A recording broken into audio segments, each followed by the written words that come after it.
আমি সিএম সাহেবরা বললাম যে এটা কিন্তু একটা সুযোগ, এই ঘটনার ফলেই কিন্তু বাজারটা উঠে এই যে বিভৎস একটা আগুনের যে তাণ্ডব, এটা তো আমি কল্পনাও করছি না যে এইভাবে একটা অগ্নিকাণ্ড এখানে হবে।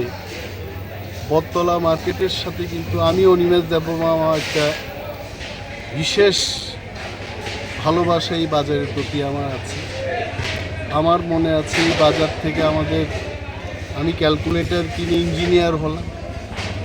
ওয়াকম্যানের সময় আমি এই বাজার থেকে ওয়াকম্যান কিনেছি। এই বাজার থেকে 15 টাকা দামের যে ডিজিটাল ঘড়ি, এটাই দিয়ে আমি মেট্রিক পাস করলাম। এই বাজারের সাথে আমার কিন্তু ভালো যোগাযোগ। এখন এই বাজারের জ্যাকেট পরে আমরা বড় হই। তো এই বাজারটা যে এইভাবে ধ্বংস হবে, আমি সত্যি দুঃখিত এবং মর্মাহত। যাদের ক্ষতি হয়েছে তাদের পাশে আসে। এই কারণে আজকে এখানে এলাম। সরকারের কাছে আমার একটা দাবি থাকবে, মৌখিক না, লিখিতভাবে আমি দাবি জানাচ্ছি আজকে, যে এই অগ্নিকাণ্ডে যারা ক্ষতিগ্রস্ত হয়েছেন, রাফলি 140 to 155 শপকিপার্স ডাইরেক্টলি ওনাদের ক্ষতি হয়েছে এবং আপনারাও দেখেছেন। Totally it has been gutted to fire. এটাকে পুনরুদ্ধারের আর কোনো ব্যবস্থা নেই, নিউ কনস্ট্রাকশন। তবে একটা জিনিস আমি লক্ষ্য করলাম যে বটতলা বাজার ত্রিপুরা রাজ্যের সবচেয়ে ব্যস্ত এবং বড় বাজার বলে আমি মনে করি। এই বাজারটাকে কিন্তু সাইন্টিফিকভাবে যদি আমরা না করি, এটা সাইন্টিফিক না। আপনারা ওনাদের কাছে শুনেছেন যে ফায়ার সার্ভিসের গাড়িটা ঢুকতে পারছে, ইট ইজ নট সাইন্টিফিক। সরকারের কাছে আমি বলবো এই বাজারটাকে সাইন্টিফিকভাবে বিল্ড করা হোক এবং যাদের ক্ষতি হয়েছে তাদের জন্য একটা রিহ্যাবিলিটেশন প্যাকেজ, আমি বলছি রিহ্যাবিলিটেশন প্যাকেজ ঘোষণা করা হোক।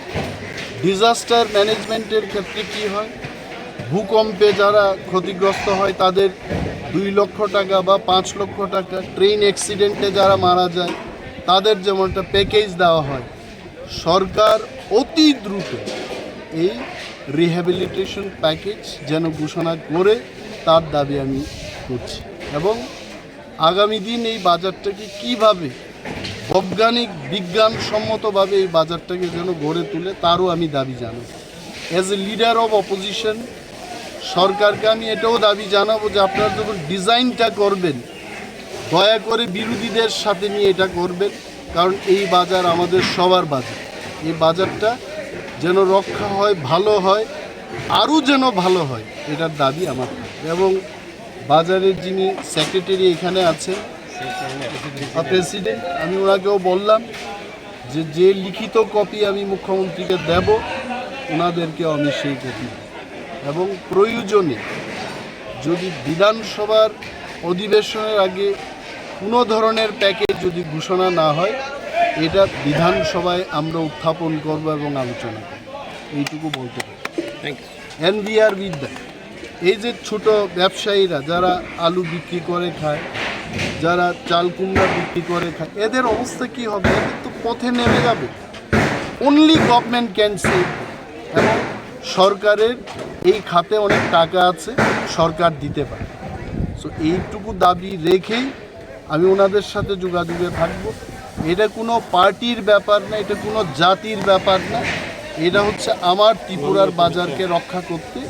এই কারণে আমরা এখানে গতকাল উদয়পুরে এই ধরনের একটা অগ্নিকাণ্ডের ঘটনা আমি শুনেছি।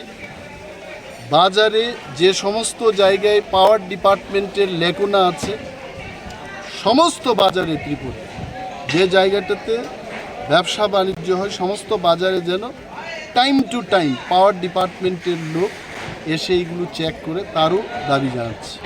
Thank you. সেই মহারাজা বীর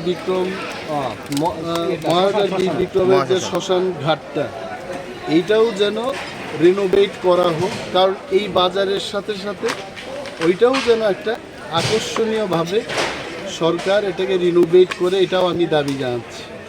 কারণ বাজারটা সাইন্টিফিক হতে হবে, ওই ঘাটটাও যেন সংস্কার করা হয় ভালোভাবে। আমরা অনেক জায়গায় দেখি ইন্দিরা গান্ধীজির বা মহাত্মা গান্ধীজির আধুনিক ত্রিপুরার যিনি উপকার ওনারও হোক, এটা বটতলা বাজারের সাথে কিন্তু ওই ব্যাপারটাও যুক্ত, এবং মানুষ সেটাকে দেখতেও যেন আসে, এই ধরনের ব্যবস্থা দিয়ে সরকার।